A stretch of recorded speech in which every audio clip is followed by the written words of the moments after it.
ఇండస్ట్రీకి అందరూ ఎందుకు వస్తారంటే ప్యాషన్తో వస్తారు. చిన్నప్పటి నుంచి ఆర్టిస్ట్ అవ్వాలి కోరుకుతుంటారు. నేను అసలు ఆ ప్యాషన్తోనే రాలేదు. అసలు నాకు అసలు ఆర్టిస్ట్ అవ్వాలన్న ఆలోచన ఎప్పుడు లేదు.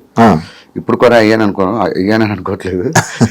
అయితే వైజాగ్ ఇలాగే ఒక సెలూన్ షాప్కి వెళ్తే కుర్రోడు చూశాడు నన్ను. భయ్యా నువ్వు మిమిక్రీ చేస్తుంటావు కదా అన్నాడు.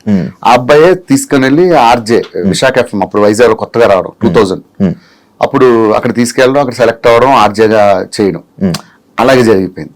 తర్వాత హైదరాబాద్ కొన్ని ఫ్యామిలీ సిచ్యువేషన్స్ తో పేరు తెచ్చుకోవాలి, ఏం చేయాలి ఎటు వెళ్ళాలో తెలియలేదు.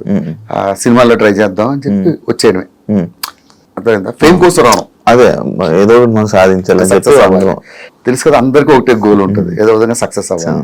అది ఈ రూపంలో అయింది. ఇప్పుడు నార్మల్ గా చాలా మందికి డౌట్, ఎందుకు షేవింగ్ ఫుల్ షేవ్ చేసేస్తావు, ఏం చేస్తా ఫస్ట్ అప్పుడు ఏవద్దంటే స్టార్టింగ్ లో పాపం నాకు పరిస్థితి ఏంటంటే జబర్దస్త్ లేడీ గెటప్లు ఇచ్చేవారు. మంచిగా గెడ్డాలు మీసాలు పెంచే టైంకి